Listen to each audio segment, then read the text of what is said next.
આખે આખું bogus call centre ઊભું કર્યું અને એની અંદર સેક્સ પાવરની દવાના નામે લગભગ 5 થી 7 હજાર માણસો સાથે છેતરપિંડી કરી. આ લોકોએ છે ને એક એવી દુઃખથી નસ દબાવી દીધી છે કે લોકો આમાં પોલીસ ફરિયાદ પણ ના કરે.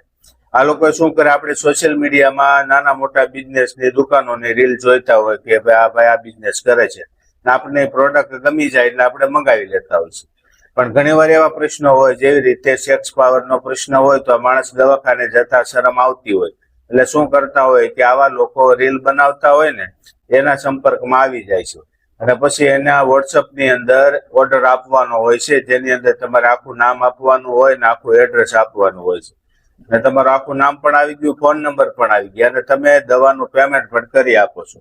તો ચાલો આપણે દવા લેવી છે, કોઈને ખબર પણ નહીં પડે અને આપણી દવા આપણા ઘરે આવી જશે.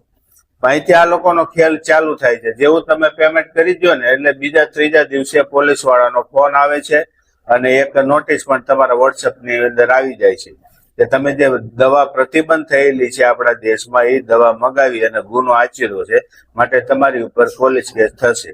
એટલે આપણે હવે ડરી જઈશું કે કરવું શું. પછી નકલી પોલીસ વાળાનો ફોન આવે છે અને પછી ત્યાંથી જો તમારે ફરિયાદથી બચવું હોય તો તમારે પૈસા આપવા પડશે. લગભગ 5,000 લોકો પાસેથી 2,000 થી લઈને 1 લાખ રૂપિયા પડાવી લીધા છે. ટોટલ આંકડો તો કદાચ વધી શકે, પણ 5,000 વ્યક્તિઓ સેક્સ પાવરની દવા મંગાવવાના નામે ફ્રોડનો શિકાર બન્યા છે. માટે જો કોઈ પણ મિત્રોને આવી સાથે ફ્રોડ થયું હોય ને તો હિંમત રાખીને તમે જરૂરથી પોલીસ ફરિયાદ કરી શકો છો. કારણ કે આ કોઈ પણ દવા પ્રતિબંધ તો શું, એ લોકો દવા વેચતા જ નથી. માત્ર ને માત્ર બોગસ કોલ સેન્ટર હોય છે, જ્યાંથી ફોન કરે, તમે પેમેન્ટ કરો અને પછી તમને ડરાવવાનો ખેલ શરૂ થાય છે.